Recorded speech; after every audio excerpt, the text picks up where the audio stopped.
PTI में ज़रा समझ नहीं आ रहा कि क्या चल रहा है। अब लोग आके बरमला कह रहे हैं कि भाई ये सुन्नी इत्तेहाद काउंसिल में जो इत्तेहाद का फैसला था से इल्हाक का फैसला था, ये तो बानी पीटीआई चेयरमैन का था ही नहीं। और ये तो पता नहीं दूर लोगों ने दूर हो उनसे रहे हैं मुलाकात लोग। की और बाहर आकर ऐलान कर दिया, और उसके ज़ाहिर है अब असरात और उसका खमियाजा भी हमें भुगतना पड़ा है। और हो आपको क्या रहा है? ये भी पता है कि तहरीक इंसाफ जो है वो अब तक बल्ले के निशान से तो महरूम है, और सुन्नी इत्तेहाद काउंसिल की सियासी शनाख्त इख्तियार करने का भी पार्टी को अब तक कोई ख़ास फ़ायदा नहीं हुआ, बल्कि फ़ायदा हुआ ही नहीं है। पीटीआई को पेशावर हाई कोर्ट से खुसूसी नशिस्तें मिलने की बड़ी उम्मीद थी, वो भी पूरी नहीं हुई। खुसूसी नशिस्तों के लिए अदालती जंग लड़ने वाले बैरिस्टर अली जफ़र भी समझते हैं सुन्नी इत्तेहाद काउंसिल से इत्तेहाद का फैसला गलत था, मगर साथ ये भी कहते हैं कि ये फैसला बानी पीटीआई का नहीं था। तो अब सारे ही थोड़ा थोड़ा दूर होना स्टार्ट हो गए हैं। बानी पीटीआई जो है वो तो मजलिस वहदतुल मुस्लिमीन के साथ इत्तेहाद चाहते थे। सुन ले क्या कहा। नेक्स्ट चॉइस जो थी वो MWM की थी, क्योंकि उनके पास भी उन्होंने भी कंटेस्ट किया था इलेक्शन, और उनका भी पार्लियामेंट में एक मेंबर था। तो ये फैसला हो गया था, लेकिन फिर आखिरी मिनट पे तब्दील हो गया और वो सुन्नी इत्तेहाद काउंसिल के पास हो गया। तो ये मेरा ख्याल है गलत फैसला था। जब मैंने इमरान खान साहब से पूछा था उसके बारे में, तो उन्होंने कहा था कि मैंने नहीं चेंज की थी कभी फैसला। कह रहे हैं कि इमरान खान साहब ने कभी अपना फैसला बदला ही नहीं था, वो फिर भी इस बात पर मुत्तफिक थे कि MWM के साथ इत्तेहाद करें। जी, ये यही मुझे इल्म है। तो इमरान खान साहब ने तो फैसला नहीं बदला था अली जफर साहब के मुताबिक। तो फिर कौन लोग थे जिन्होंने आकर खुद से या तो ऐलान कर दिया या क्या हुआ? सुन्नी इत्तेहाद काउंसिल के सरबरा हामिद रजा साहब इस सारी सूरत हाल पर सख्त बरहम है। वो तो ट्विटर पर बड़े सख्त गुस्से में नजर आए। उन्होंने कहा जी हम इत्तेहाद के लिए दरख्वास्त लेकर नहीं गए थे, ये बानी पीटीआई ने खुद की थी और तहरीक इंसाफ को बहरहाल ये एहसास अब हो रहा है। उन्होंने साथ में और भी कुछ लिखा कि पता नहीं मैं कच्चे चट्टे खोलूँ तो बहुत कुछ हो जाएगा, सामने आ जाएगा, लेकिन मैं शोज में जाके, हाँ बिल्कुल, मैं शोज में जाके बैठ नहीं रहा हूँ। तो उन्होंने कुछ खरी खरी सुना दी। खैर अब पता नहीं पीटीआई को ये एहसास हो रहा है नहीं हो रहा है, लेकिन सूरत हाल तकरीबन यही है कि खाया पिया कुछ नहीं और गिलास तोड़ दिए। ठीक है जी। तो पार्टी का कोई बंदा ये फैसला अभी तक तो हमें नहीं लग रहा कि अपने असर लेने को तैयार है। अब सुन्नी इत्तेहाद काउंसिल को पीटीआई में जम करने का भी सोचा जा रहा है। अच्छा जी, साथ ही आपको बता दें कि कानूनी माहिरीन के मुताबिक तहरीक इंसाफ और सुन्नी इत्तेहाद काउंसिल की ये जो मर्जिंग हो रही है वो इतना भी सादा मामला नहीं है। आईनी और कानूनी तौर पर कई रुकावटें मौजूद हैं। सेक्शन 202 और 215 के तहत वो इलेक्शन कमीशन ऑफ पाकिस्तान की मंजूरी के बगैर वो किसी पार्टी में ज़िम नहीं हो सकते। उसके लिए इलेक्शन कमीशन ऑफ पाकिस्तान की जो है वो उनकी मंजूरी और उनके बहुत लाजमी होगी। लेकिन वो भी बादी नज़र में ऐसा नज़र नहीं आ रहा कि दो पार्टी ज़िम होके और दोबारा तहरीक इंसाफ में वो जाने की कोई गुंजाइश नहीं है। इसके लिए आईनी रुकावटें भी हैं और कानूनी रुकावटें भी हैं। इसी पे बात करेंगे। सेनेटर वलीद इकबाल साहब हमारे साथ मौजूद हैं। शुक्रिया वलीद साहब, आपने वक्त दिया। वलीद साहब ज़रा आप रोशनी डाल सकेंगे? अब ये जो बयानात आ रहे हैं कि ये तो बानी पीटीआई चेयरमैन का फैसला ही नहीं था, सुन्नी इत्तेहाद काउंसिल वाला, वो तो मजलिस वहदत मुस्लिमीन के साथ इत्तेहाद करना चाहते थे। फिर ये कैसे तब्दीली आई और बाहर आकर जो कहा जा रहा है कि कुछ लोगों ने सॉर्ट ऑफ अपने तय या मुख्तसर मुलाकात के बाद ऐलान कर दिया, ये सारा कुछ कैसे हुआ? देखिए जी, अब इस पे बहुत सी चीज़ों पे मैं क्योंकि उस गुफ्तगू का हिस्सा नहीं था, कुछ मुशावरत का हिस्सा मैं था, क्योंकि कानूनी मुशावरत मुझसे भी हुई थी जब 8 फरवरी का इलेक्शन के बाद के चंद 5-6 दिन थे। तो इसकी तो मैं कोई इस पर मैं तबसरा इसलिए नहीं कर सकता क्योंकि मैं किसने किसको क्या कहा, ये तो वही जो अंग्रेजी का मुहावरा। बट आपका मशवरा क्या था जब आपसे मशवरा लिया गया? इसमें खान साहब इन्वॉल्व तो होंगे ना, उनकी हाँ या ना के बगैर तो हम भी नहीं एक्सपेक्ट करते कि कुछ पार्टी में होगा। जी, मेरे तो ख्याल में ऐसा दुरुस्त है। और अब इसमें तो जब तक बानी पीटीआई जो है वो रिहानी होते हैं और वो खुद आके को बयान नहीं देते, हमें 100% जो है इसका अंदाजा नहीं हो सकेगा। लेकिन मैं आपको ये बात बताना चाह रहा हूँ कि ये सारी बात उठी इसलिए है क्योंकि ये मखसूस नशिस्तों के मामले में पेशावर हाई कोर्ट से हमें रिलीफ नहीं मिला। अगर वो रिलीफ मिल गया होता या जो हम तवक्को कर रहे थे, और अभी भी सुप्रीम कोर्ट में हमने जाना है, तो वो फिर ये सारी बातें ना उठती। और कि जी वो अंग्रेजी का एक तो ये अंग्रेजी के मैं 2 मुहावरे बोलना चाह रहा हूँ। एक तो मैंने कहा ना, वो ही सेड शी सेड वाली बात जो है वो शुरू हो गई है अब। और दूसरी है कि जी एक और मुहावरा होता है, सक्सेस हैज 1000 फादर्स। जी बिल्कुल, लेकिन जब नाकामी का सामना हो तो अब ये अगर कामयाब हो जाते पेशावर हाईकोर्ट में तो ये सारी गुफ्तगू आपका मशवरा क्या था जब आपसे मशवरा लिया जा रहा था कानूनी कि भाई MWM है, ईरानी ग्रुप है, सुन्नी इत्तेहाद काउंसिल है, सारों की सूरत हाल आपके सामने थी, सुन्नी इत्तेहाद काउंसिल ने कोई इलेक्शन में कोई कंटेस्टेंट ही नहीं खड़ा किया था, कोई सीट नहीं थी, आपने क्या मशवरा दिया था? नहीं जी, मैं असल में एक कानून की एक असूल होता है जिसको कहते हैं अटर्नी क्लाइंट प्रिविलेज।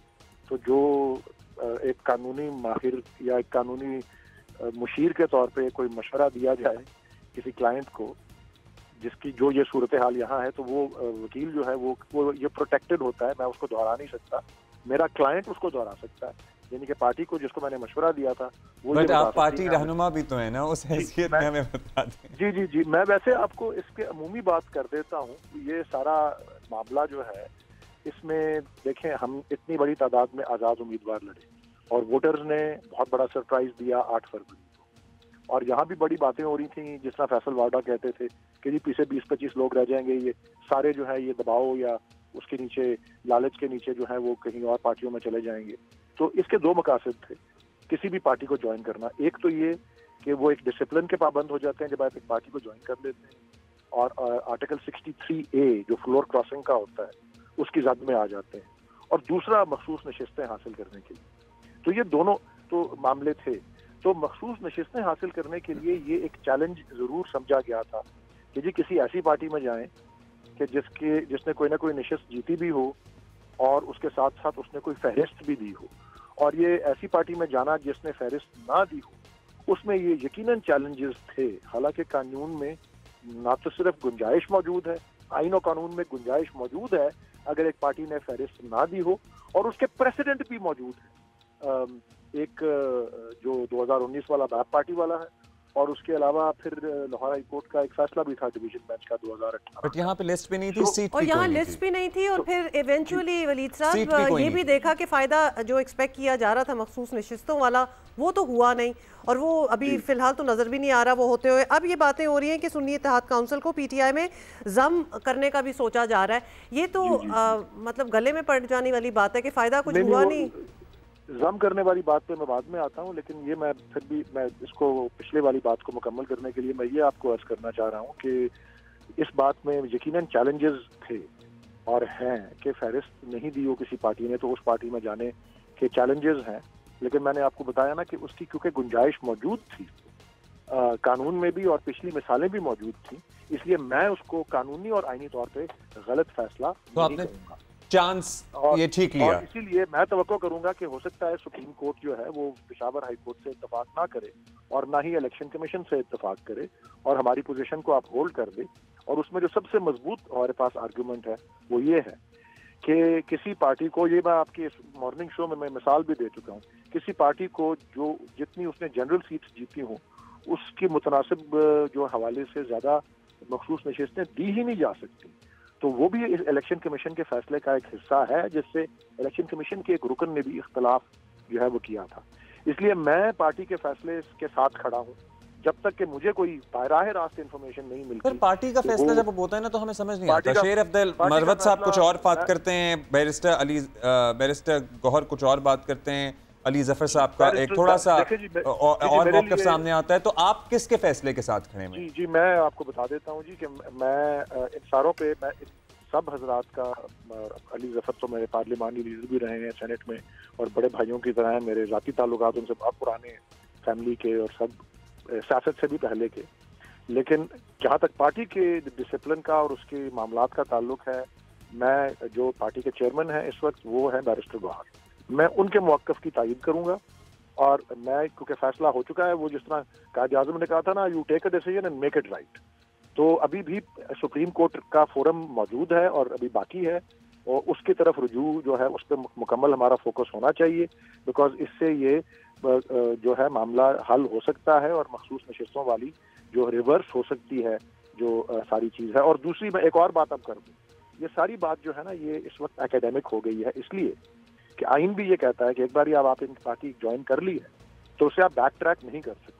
अब हम SIC में चले गए हैं, हमारे इंडिपेंडेंट्स, तो उससे वापसी नहीं है, तो उस पर के जी वो मैं मिर्जा गालिब का शेयर अर्ज करता हूँ कि हुई मुद्दत के गालिब मर गया पर याद आता है, वो हर एक बात पे कहना कि यूं होता तो क्या होता।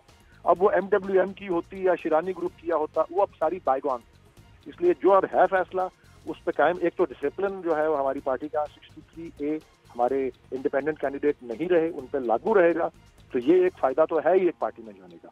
और मखसूस नशिस्तों के लिए हम फाइट करेंगे until the end, until the supreme court decides. और जब तक कि मुझे बराह रास्त ना पता लगे कि बानी चेयरमैन ने क्या कहा था, मैं जो मौजूदा चेयरमैन है बैरिस्टर गौहर, उनके मौक़िफ़ के साथ खड़ा रहूंगा। अच्छा फरीद साहब, अब ये भी बताएं, हम जो सारी ये बातें कर रहे हैं, तो क्लियरली तहरीक इंसाफ को इस वक्त पार्टी के अंदरूनी मसाइल के अलावा कई कानूनी महाजों पर भी ऑब्वियसली एक जंग ही लड़ी जा रही है। तो इस जंग में आप एक बहुत फाइस्टी किस्म की ऑपोजिशन नंबर 1 कैसे करेंगे? नंबर 2, 23 मार्च को एक जलसे का जो ऐलान किया हुआ है कि एक बहुत बड़ा जलसा होना है, उसके हवाले से कोई हमें डिटेल दें, व्हाट इज़ द प्लान, होना क्या है?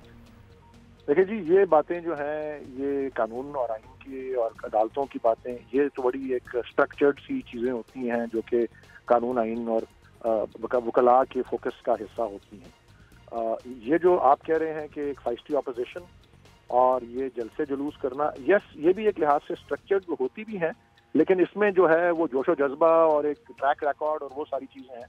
तो इसमें मुझे हमारी पार्टी की हिस्ट्री जानते हुए और हमारी पार्टी का जो रहा है पॉपुलर सपोर्ट, और उस पॉपुलर सपोर्ट को चैनलाइज करके जलसों के रूप में लाना और हर फोरम के ऊपर अपनी आवाज़ बुलंद करना, इससे ज़्यादा ऊंची आवाज़ या बुलंद आवाज़ जो है वो किसी पार्टी की नहीं है। तो मुझे उसमें कोई वो अंदेशा नहीं है कि किसी किस्म की हमें मुश्किलात का सामना होगा। ये दो मुख्तलिफ अलहदा चीज़ें हैं।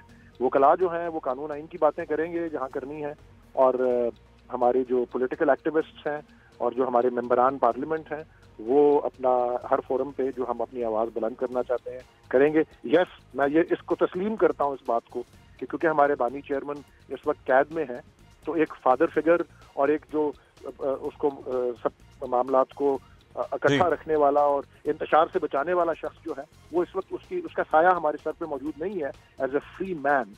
लेकिन उन हालात के बावजूद आप देख लें कि अल्लाह ताला ने किस तरह हमें सुरखरू किया है और आगे भी सुरखरू करेगा। एक दफा फिर, सॉरी लास्ट टाइम, 23 मार्च का बता दें प्लान क्या है? मतलब ऑब्वियसली जब जलसे का अनाउंसमेंट हो जाती है तो हमें जरा ये भी पता होना चाहिए ना कि exactly how you are planning to go about it, what kind of जलसा? देखिए जी, जलसा इस वक्त 23 मार्च के ख़ास तौर पे जो सिंबॉलिक अहमियत है वो एक जमहूरी जद्दोजहद के नतीजे में वो एक जमहूरी और वो एक बहुत बड़ी कामयाबी मीनारे पाकिस्तान पे होगा जलसा? होगा किधर? जी वो मेरे ख्याल में उसका अभी इस्लामाबाद में होगा, उसकी तफसीलात अभी सामने आएंगी, लेकिन जो इसकी सिंबॉलिक अहमियत है वो कहीं भी हो, उसकी सिंबॉलिक अहमियत एक जमहूरी जद्दोजहद के नतीजे में हमें आज़ादी मिली, हमें जो आज़ादी मिली हम उसी का जो है एक मॉडर्न डे के हवाले से उस पर आवाज़ उठाएं। ठीक, thank you sir, thank you. ये सभी जानते हैं कि कानून के मुताबिक एटलीस्ट पहली बीवी की मर्जी के बगैर दूसरी शादी करना जुर्म है। पहले बताएं, सारे जानते हैं कि नहीं? नहीं, मेरा ख्याल है कि लोगों के ज़हन में अभी भी इब्हाम है। पहली बीवी की इजाजत के बगैर आप दूसरी शादी नहीं कर सकते। अब ये जुर्म तसव्वुर होता है जी। और लाहौर में एक साहब को पता नहीं था, उन्होंने शादी पता ही है, वो शायद किसी हजरत के पॉडकास्ट से इंस्पायर हो गए होंगे, उन्होंने दूसरी शादी कर ली और पहली बीवी ने फैमिली कोर्ट को अप्रोच किया और आज अदालत ने फैसला सुना दिया है और उसमें तहरीरी इजाजत शादी करने पर, बगैर तहरीरी इजाजत शादी करने पर 7 माह कैद होगी, 5 लाख रुपए जुर्माना अदा करना होगा और अगर वो 5 लाख रुपए नहीं दे सकता तो उसको 1 महीना और जेल में रहना होगा।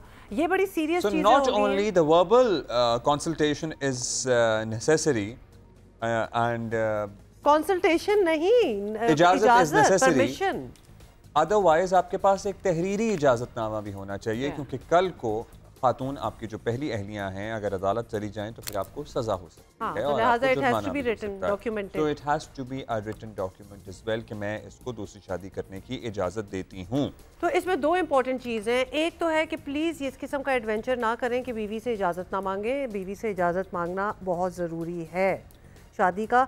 और अगर कह दिया है किसी भी जज्बात की रौ में बह के कि हाँ आप जाएं कर लें, नहीं तो फिर आप रिटर्न में ले लें। क्या और ख़वातीन, मतलब you have to be careful too as well about it.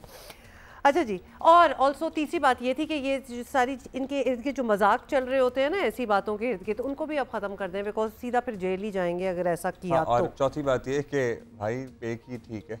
Exactly, इस महंगाई में मतलब व्हाट आर यू थिंकिंग, ये पांचवी बात थी। मतलब ओके आगे चलते हैं, बहुत अभी हम आगे बढ़ेंगे और आपको बताएंगे कि मुस्लिम लीग नून के लिए वोटों की दोबारा गिनती जो है वो भाई उनके लिए तो कामयाबियां ला रही है, खुशियां ला रही है। और अब तक नून लीग पंजाब से कौमी के 2 और सूबाई असम्बली का एक नशिस्ता निकाल चुकी है। एक क्या आपने क्या है मैं बता दूं, एक हल्का जो है वो था इनका कहना है कि वो एक नशिस्त और हल्का मिक्स हो गया। अच्छा जी, गुजरांवाले से कौमी असेंबली की नशिस्त पर हारने वाले अजहर कयूम नाहरा लोधरा से अब्दुर्रहमान कांजू दोबारा गिनती के बाद फाते करार पाए हैं, तो दैट इज़ गुड। जबकि फैसलाबाद के सूबाई हल्के में खान बहादुर को कामयाबी मिल चुकी है। तहरीक इंसाफ को लगता है दोबारा गिनती के नाम पर नून लीग अपनी सीटें बढ़ाना चाहती है। देख लें, हर रोज हमारी सीटें छीन रहे हैं। कल एक और इन्होंने मारा कसर कर लिया, वो जो बन गया वो भी आएगा। पहले 7,500 से आ रहा हुआ था, अब अचानक 3,500 से जीत गया। क्या निजाम है, बल्ले बल्ले। ये रिकाउंटिंग के नाम पे दरखास्त इलेक्शन कमीशन मखसूस हल्कों में अलाउ कर रही है हमारे खिलाफ। मेरी सीट भी खतरे में नजर आ रही है। 72,000 की लीड है, पता नहीं कितने टप्पे लगाएंगे। मेरी 72,000 की लीड है, लेकिन इनसे ये कभी इम्कान है कि 1 लाख वोट रिजेक्ट कर दे और आगे से जो है वो जितवा दे। रीकाउंटिंग का फ़ायदा बेशक मुस्लिम लीग नून को हुआ है, लेकिन इंतखाबी नताइज की तब्दीली बता रही है कि इलेक्शन के पूरे अमल में कमज़ोरियाँ कोताहियाँ थीं। अब ये फ़ायदा किसी को भी हो सकता था, लेकिन पहले क्या हो रहा था ये भी तो सवाल है ना। PTI और इलेक्शन ऑडिट का आपको पता ही है, पहले से मुतालबा कर रही है और लेट्स सी उसमें होता क्या है। अब इलेक्शन कमीशन की जिम्मेदारी है कि वो सियासी जमातों और वोटर्स को मुतमईन करे, और महज वजाहती बयानात काफ़ी नहीं रहे। इलेक्शन कमीशन को आवाम के इत्मीनान के लिए अमली तौर पर कोई ठोस पेशरफ्त भी अब प्रॉबेबली करना होगी। इसी पे हमने बात भी करनी है, और आज हमें बड़े दिनों बाद ज्वाइन किया है नून लीग पंजाब के सदर राना सनाउल्लाह। मेरा गला जो है ना पिछले घंटे से आपने नोटिस किया, राना साहब, थैंक यू सर। मैंने पूछना है ये राना साहब से, बिकॉज हम काफ़ी आप यूज्ड टू थे कि आप हमारे शो पे आते थे, तो सियासी सूरत हाल पर गुफ्तगू से पहले एक बात आपसे ये पूछना थी कि इलेक्शन जीत नहीं सके, वफाकी और सूबाई काबीना में नज़र नहीं आ रहे, आपकी बात हो रही है, सेनेट के उम्मीदवार भी नहीं है, गवर्नर के लिए भी नाम नहीं आपका सुना, तो आप इस हुकूमत से दूर रहना चाहते हैं या सियासत से ही दूर रहना चाहते हैं? व्हाट्स गोइंग ऑन, ये पहले हमें बता दें। जी, ये दुरुस्त है कि मैं इलेक्शन जो है वो नहीं जीत सका, लेकिन इलेक्शन मेरे हलके में भी और मेरे ज़िला में भी बिल्कुल फ्री हुआ है, फेयर हुआ है, और वहाँ पे जो जीता है वो दुरुस्त जीता है, और जो नहीं जीत सका वो भी दुरुस्त नहीं जीत सका। एतराज़ हमें इसी बात पे है कि हमारे जो मुखालफ हैं PTI के लोग, वो जहाँ से जीत गए हैं वहाँ से कहते हैं जी बिल्कुल दुरुस्त इलेक्शन था, हम जीत गए हैं, और जहाँ से हारे हैं वहाँ पे तस्लीम करने को तैयार नहीं है। जहाँ तक मेरा सियासी एक्टिविटीज़ का मसला है, तो इसमें देखें, मैं समझता हूँ कि पार्लिमानी जमहूरी निज़ाम में इलेक्शन के बाद जो लोग मुंतखब हो जाएं उन्हें मौका मिलना चाहिए कि वो परफॉर्म करें गवर्नमेंट में।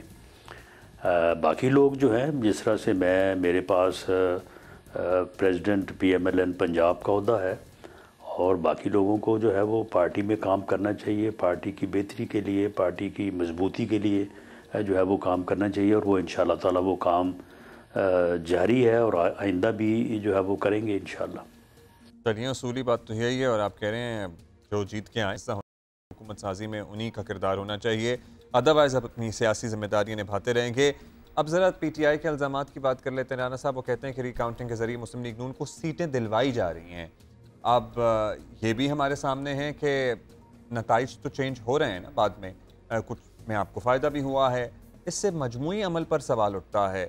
PTI बात करती है, पहले से बात करती है इलेक्शन के मुकम्मल ऑडिट की, तो क्या ख्याल है, करा लिया जाए इलेक्शन का मुकम्मल ऑडिट? हो सकता है आप ही की सीटें बढ़ जाएं। ये हमारे जो दोस्त इस वक्त बहुत ज़्यादा आज़ुर्दा हैं और बहुत ज़्यादा शोर मचा रहे हैं, ये 2018 में यही शोर हम मचा रहे थे और हमारी जगह पे ये बैठे थे। हम भी तकरीबन 3.25 साल जो है वो ये कहते रहे कि जी इलेक्शन जो है वो इस्लाहात कर लें, इलेक्शन कमीशन को जो है वो बाइख्तियार बना दें, इस मामले में जो है वो ऑडिट करवा दें। पार्लिमानी कमीशन एक बनाया गया था, उसका मैं भी मेंबर था, तो हमने कहा कि जी इस कमीशन को जो है वो काम करने दें। कुछ नहीं किया, कोई लेजिस्लेशन नहीं की, कोई इलेक्शन कमीशन को बाइख्तियार नहीं बनाया, बल्कि उस वक्त हमारा मजाक उड़ाया जाता था और कहा जाता था कि जी आप हार गए हैं तो आप इसलिए जो है वो आप जो है वो शोर मचा रहे हैं। तो अब भी जो है वो अगर ये लोग संजीदा हैं तो जब ये पार्लियामेंट में आ चुके हैं, असम्बलियों में आना इन्होंने कबूल कर लिया है, एक सूबे में हुकूमत भी बना ली है, वहाँ पे जो है वो चीफ मिनिस्टर और मिनिस्टर भी बन गए हैं, प्रोटोकॉल भी मिल रहा है, TADA और बाकी मुराद भी हासिल की जा रही हैं। तो जब आप असम्बलियों में आ गए हैं, पार्लियामेंट में आगे बैठ गए हैं, तो फिर आप वहाँ पे बैठ के जो है वो इन चीज़ों के हल के लिए जो सिस्टम ऑलरेडी मौजूद है, पहली बात तो ये है कि उस सिस्टम को बुरुए कार लाया जाए और उससे जो रीड्रेसल हो सकता है वो जो है वो किया जाए, और अगर उसमें कोई कमी कुताही है तो वो करे। अच्छा, फाइनली राना साहब ये भी बता दें कि तहरीक-ए-इंसाफ ने दूसरी जानिब ये भी वाज़े कर दिया है कि अब वो जारहाना मुज़ाहमती सियासत करेंगे और शायद रमज़ान के अंदर ही एक तहरीक भी शुरू कर देंगे। 23 मार्च की इनफैक्ट बात भी हो रही है, तो जिसका रुख डेफिनेटली अडयाला की जानिब होगा। आपकी नज़र में क्या हुकूमत ने PTI को इंगेज करने, बात करने की कोशिश करनी चाहिए या ताकत का इस्तेमाल ही होगा? कुछ तो सोचा होगा। देखें, ये फ़ैसला तो खैर हुकूमत ने करना है, बाकी एक सियासी कारकुन के तौर पे बिल्कुल मेरी ये राय होगी और पार्टी में भी ये बात की जाएगी कि बिल्कुल अपोजिशन को इंगेज करना चाहिए, अपोजिशन के साथ जो है वो गुफ्तगू होनी चाहिए। हमारा तो ये कभी भी सियासी एजेंडा या सियासी सोच नहीं रही कि हमने किसी से बात नहीं करनी। इनकी ये सोच रही है, ये 3.25 साल इन्होंने अपोजिशन के साथ अस्सलाम वालेकुम नहीं ली। ये अपोजिशन को यही कहते रहे कि मैं छोड़ूंगा नहीं, मैं किसी को नहीं छोड़ूंगा, मैं किसी से बात नहीं करूंगा। तो ये तो इनका एजेंडा है जिसको अब ये भुगत भी रहे हैं। हमारी ये सोच नहीं है, हमें बिल्कुल अपोजिशन को एंगेज करना चाहिए, उनके साथ बैठ के बात करनी चाहिए। शुक्रिया साहब। अच्छा जी, राना साहब से फिर इंगेज करना चाहिए या क्या होना चाहिए? इंगेज ही करना चाहिए, लेकिन अगला इंगेज होना चाहिए तो बात है ना, ये भी तो हाँ, ये वन साइडेड एंगेजमेंट तो नहीं हो सकती ना, that's like a one sided love. अगर आपको याद है ना कि राना साहब जो हैं वो वज़ीर दाखिला होते थे अभी जो 16 माह की हुकूमत थी उसमें, और फिर क्या याद PTI को मैनेज किया था इन्होंने अपने तरीकों से। और मैं क्यों ना देखूं, जब इस्लामाबाद जीत रहा हो तो I am the biggest cheerleader. मतलब तबाही फेर दी क्वेटा ग्लैडिएटर्स की, और शेन वॉटसन जो है वो क्वेटा के साथ ही एसोसिएटेड है। अब PCP से उनकी बात नहीं बनी। वैसे कल की उनकी टीम सिलेक्शन देख के लोग कह रहे हैं, हमारे एक्सपर्ट से कह रहे हैं कि अच्छा ही हुआ बात नहीं बनी, क्योंकि देख ही लिया आपने कल क्या हुआ। खैर अभी फिलहाल PCP के पास सुनने में आया है कि शेन वॉटसन के अलावा कोई ऑप्शन दस्तयाब नहीं है, कौमी टीम के नए हेड कोच की तलाश जारी है। मैंने कहा ये आपने क्या बताया था, मैं पूरी स्टोरी स्टार्ट कर दिया कि Shane Watson was being considered for the head coach of the कौमी क्रिकेट टीम। तो ये चैलेंज है अभी भी, और जरा ये बता रहे हैं कि उनके जो हैं एक्चुअली उनकी पहले से ही कमिटमेंट्स थी, प्रायर कमिटमेंट्स थी। ऑल्दो ये भी बताया जा रहा है, वही जरा ये भी बता रहे हैं कि इनको ठीक ठाक अमाउंट जो है वो ऑफर भी किया जा रहा था, but he could not get out of it because वो ऑलरेडी कमिटेड थे। साथ ही आपको बता दें, जो कमिटेड नहीं है और जो इधर उधर हो रहे हैं, वो लाहौर कलंदर्स के कोच हैं आकिब जावेद, जो कि वर्ल्ड कप के लिए श्रीलंकन टीम को ज्वाइन कर रहे हैं। Abdullah, did you know that? I did not know. चलें, ये भी हमने आप लोगों को बता दिया। चलें, अच्छी बात है, गुड लक। तो वो श्रीलंका को कोच करेंगे और इन सारी चीज़ों पे बात कर लेते हैं। सुहेल इमरान हमें ज्वाइन कर रहे हैं, join Lahore, and Abdul Majid Bhatti is here with us in Karachi. Not here like here in Karachi, but he in Karachi. अच्छा, सबसे पहले तो मेरा ख्याल है कि सोहेल आपसे स्टार्ट करते हैं, क्योंकि बात ये है कि अगर शेन वॉटसन वाली बात भी ना बनी, ऑप्शंस क्या है? टाइम इतना रह नहीं गया, वर्ल्ड कप जो है T20 is just round the corner, उससे पहले न्यूजीलैंड की टीम भी पाकिस्तान आनी है, तो we are coachless right now.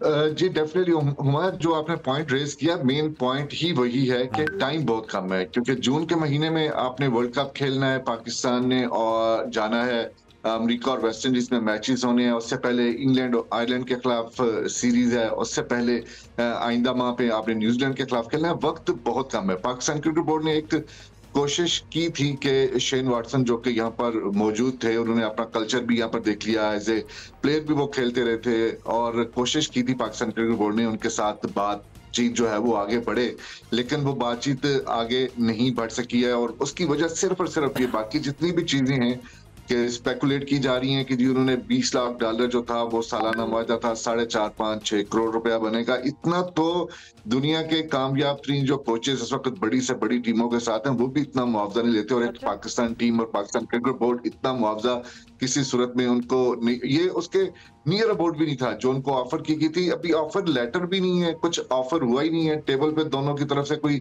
ऐसा कहा जाता ना कि जी हाँ कुछ लो कुछ दो की बुनियाद के ऊपर बातें हो, इस सतह तक पहुंची नहीं थी। उन्होंने कंसल्ट जानी थी, उन्होंने कहा कि मैं कंसिडर करता हूं, लेकिन उसके बाद जब उन्होंने कहा गया पाकिस्तान क्रिकेट बोर्ड की तरफ से कि हमें कुल वक्ती कोच चाहिए, ऐसा नहीं चाहिए कि जी कैंप यहाँ पे लगा और बाहर से आप डिक्टेट कर रहे हो, बता रहे हो कि ये करना, जैसे जी जी बिल्कुल, क्योंकि वक्त कम था। और चेयरमैन मोहसिन नकवी जो हैं वो सबसे पहले दिन आए थे जब उन्होंने हमें, हमारे सामने ही बात हुई थी जब उन्होंने यहाँ पर उन्हें अनाउंस किया गया था चेयरमैन के तौर पर, तो उसी दिन उन्होंने कह दिया था कि पाकिस्तान टीम के जो कोचेज होंगे वो गैर मुल्की स्टाफ होगा। यही वजह है कि शेन वाटसन की तरफ हाथ बढ़ाया गया था, लेकिन बात बनी नहीं है।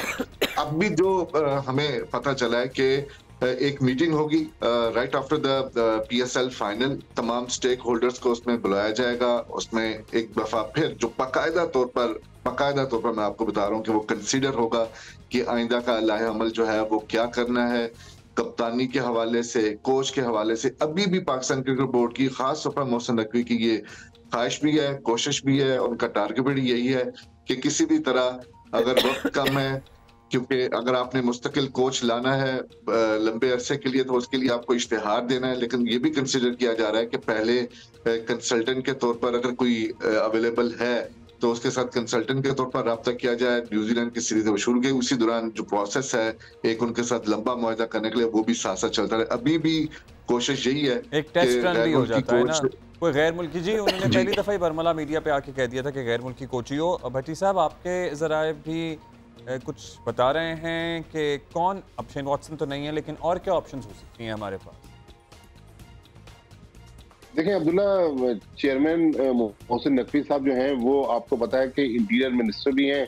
इस्लामाबाद में उनका काफी टाइम गुजर रहा है, पिछले 2 दिन से वो दुबई में थे, शायद आज उनको इस्लामाबाद वापस आना है। और ये भी इत्तलात हैं कि PSL फाइनल के दौरान वो कराची में मौजूद होंगे। तो अभी देखिए फौरी तौर पर जो एक PCB के जो सोर्सेज हैं वो बता रहे हैं कि न्यूजीलैंड की जो 5 T20 मैचेस की सीरीज है उसमें कोई पाकिस्तानी कोच जो है उसको उबूरी मुद्दत के लिए रखा जाएगा, लेकिन फॉरेन कोच के हवाले से और बल्कि जो पूरा कोचिंग स्टाफ है उसके हवाले से एक तो इश्तिहार देने का प्रोसेस है और काफी सोचो विचार के बाद फैसला होगा। देखिए पिछले एक हफ्ते से जिस तरह शेन वाटसन को हमारे मीडिया ने प्रमोट किया गया, उसमें मैं सोहेल की इस बात से 100% इत्तेफाक करता हूं कि 90% जो कहानियां थी वो फैब्रिकेटेड थी, उसमें कोई सदाकत नहीं थी। हाँ, शेन वाटसन से राब्ता जरूर किया गया था, लेकिन ये नहीं था कि कोई $2 मिलियन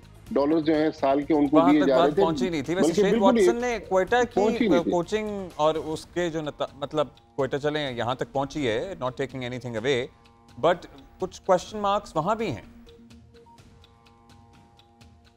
देखिए शेन वाटसन का अब्दुल्ला कोचिंग का तजुर्बा ही नहीं है। वो सिर्फ एक अमेरिका की जो मेजर लीग है उसमें सैन फ्रांसिस्को की टीम को कोच करते हैं, और क्वेटा दुनिया की वो दूसरी टीम थी जिन्होंने उनको हायर किया। और क्वेटा में जिस तरह उन्होंने सिलेक्शन की है regular wicket keeper Sarfaraz Ahmed, उनको ड्रॉप किया। जब सरफराज ड्रॉप हुए तो सज्जाद हमारे डोमेस्टिक के एक और यंगस्टर जिन्होंने बड़ी जबरदस्त नेशनल T20 में परफॉर्मेंस दी थी, उनको एक मैच खिलाया, लेकिन सज्जाद को भी नहीं खिलाया, बल्कि लॉरी एवंस एक फॉरेनर थे, उन पे उन्होंने एतमाद किया और उन्होंने कैचेस भी ड्रॉप किए। कल भी आप देखें उनका कैच ड्रॉप हुआ। फिर रदरफोर्ड को वेस्ट इंडीज से बुलाया गया कल के मैच में इस्लामाबाद के खिलाफ, वो भी नहीं खेले। तो कोयटा की तरफ से भी जो ब्लंडर्स किए शेन वॉटसन ने, तो मेरा ख्याल अगले साल नदीम उमर और उनकी जो मैनेजमेंट है वो यकीनी तौर पर सोचेंगे कि शेन वॉटसन को रखें या ना रखें।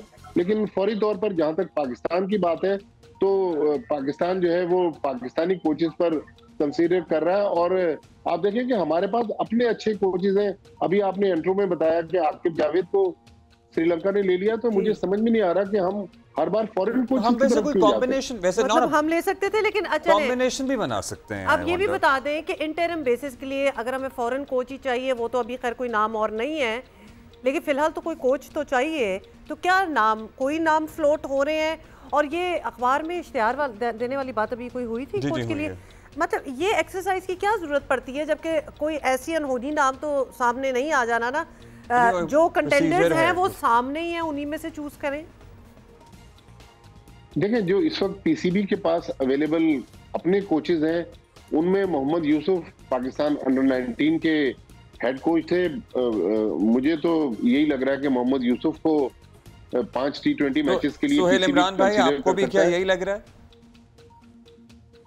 जी, मैं बिल्कुल ऐसे ही है, और हो भी सकता है कि मोहम्मद यूसुफ के साथ आप जिस तरह अब्दुर्रहमान है मुल्तान सुल्तान के, और उनकी तारीफें भी आजकल बहुत ज्यादा हो रही हैं कि उन्होंने मुल्तान सुल्तान को जिस तरह खिलाया, जिस तरह का उन्होंने कॉम्बिनेशन बनाया। डेफिनेटली मोहम्मद यूसुफ जो है वो नेशनल क्रिकेट एकेडमी में अपने कोचिंग के फराइज अंजाम देते हैं, और वो पीसीबी के स्ट्रेंथ के ऊपर भी इस वक्त हैं, और उनको भी खिदमत हासिल की जा सकती है। अब्दुर्रहमान है, उसी तरह आपके साथ भी सईद अजमल थे जो लास्ट सीरीज थी, वो बॉलिंग कोच स्पिन के थे। उमर गुल थे, वो भी फास्ट बॉलिंग के कोच थे। उसमें से भी लोग लिए जा सकते हैं। पाकिस्तान से कोचेस को कुछ वक्त के लिए अबूरी तौर पर लेना कोई बहुत बड़ी रॉकेट साइंस नहीं है, कोई बहुत बड़ा मसला नहीं है, लिया जा सकता है। उतनी देर में आप दूसरे वाला प्रोसेस मुकम्मल करें, क्योंकि अगर आप बात करेंगे मिसबाह उल हक की, वकार यूनुस की या किसी और की बात करेंगे, तो वो तो डेफिनेटली चाहेंगे कि उनके साथ लंबा मुआहदा किया जाए, जिस तरह आप फॉरेन कोचेस के साथ करते हैं। बाद में माजी में भी ये चीजें दोनों से एक सवाल ये है कि मुल्तान सुल्तान की अभी कामयाबी की बात हो रही थी, रिजवान की कप्तानी में चौथी मरतबा फाइनल में पहुंच गई है। आगे हमारे सर पे है T20 वर्ल्ड कप, और हमारे जो टीम के कप्तान हैं वो आउट ऑफ फॉर्म है, तो वहां भी क्या कोई तब्दीली आ सकती है? दोनों बता दें। मैं अब्दुल्ला अभी जी सोहेल आप बता दें। नहीं भट्टी साहब आप बताएं, फिर सोहेल भाई के पास आए। देखें, मुझे नहीं लग रहा कि शाहीन शाह इसी स्टेज पर पीसीबी तब्दील करने की कोशिश करेगा।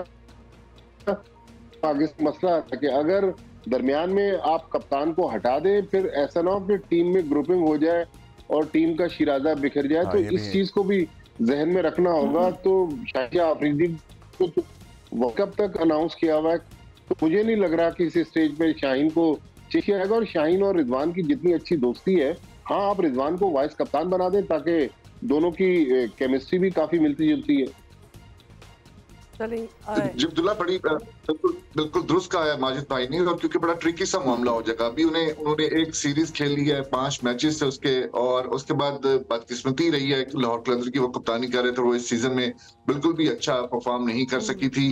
बिल्कुल ऐसे ही है कि अगर आप एक सीरीज के बाद इसको छोड़ दें आप पीएसएल को, पीएसएल में उनकी कारकर्दगी कैसी रही, नो डाउट उनकी अपनी फॉर्म के ऊपर सवालिया निशान जरूर है, लेकिन ऐसा नहीं होता कि जी आप एक सीरीज किसी को दें और आप उसकी बुनियाद के ऊपर, मैं पाकिस्तान टीम की बात कर रहा हूँ, अगर उसके बाद आप उसको हटा दें, तो जो सवाल उठाया है, जो पॉइंट उठाया है माजिद भाई ने, कि उससे अगर शाहीन अफरीदी को फौरी तौर पर एक सीरीज के बाद फैसला कर लिया जाता है कि उन्हें हटा देना है, तो इससे बहुत ज्यादा मसाइल पाकिस्तान क्रिकेट टीम में पैदा होंगे, मसाइल पैदा हो सकते हैं। तो ऐसा ये भी बातें की जा रही है, मेरा ख्याल है फिर ये बातें भी नहीं होनी चाहिए और हम भी नहीं करेंगे। हम नहीं करेंगे, बेसिकली हम अपने आप को कह रहे हैं, because you know team unity जब affect Thank होती है you. तो That's all the time we have. भट्टी साहब and Suhail Imran, thank you for being with us. Performance नहीं होती, डिलीवरी नहीं होती, बिल्कुल ऐसी कोई बातें नहीं होंगी और हम नहीं कर रहे। तालीम के शोबे में कुछ इनकलाब फाइनली ले आएंगी। आबदी साहब हमारे साथ मौजूद हैं, करियर काउंसलर, एजुकेशनिस्ट। आबदी साहब, वज़ीर आला पंजाब मरियम नवाज साहिबा ने हाल ही में पंजाब के लिए तालीमी इस्लाहात का ऐलान भी किया है। वो गैर मुल्की यूनिवर्सिटियों के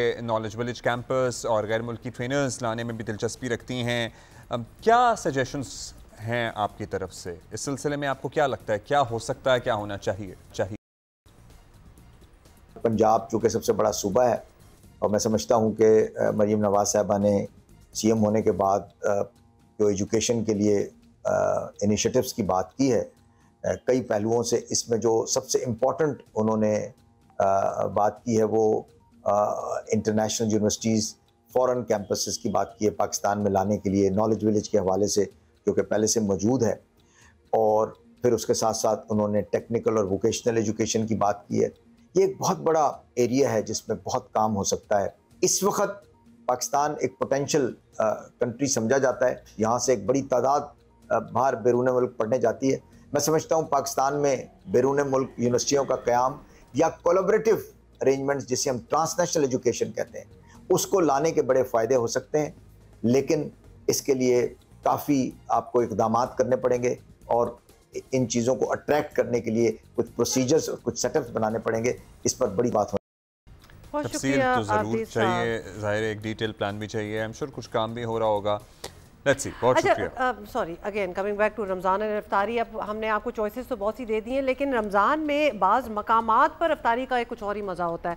अब वो क्या क्या जगह हो सकती है? सेटिंग अगर ज़रा चेंज हो जाए ना तो मज़ा दुबाला हो जाता है। जैसे कि मालम जब्बा, इमेजिन सतही समंदर से 9,200 फीट की बुलंदी पर वाक़े स्वात की हसीन और बर्फीली वादी, ये है वादी मलम जब्बा, जहाँ सयाह हसीन वादियों को देखने के लिए पहुँच जाते हैं तो माही सयाम में बर्फ के दरमियान बैठकर अफ्तारी का मजा भी लेते हैं।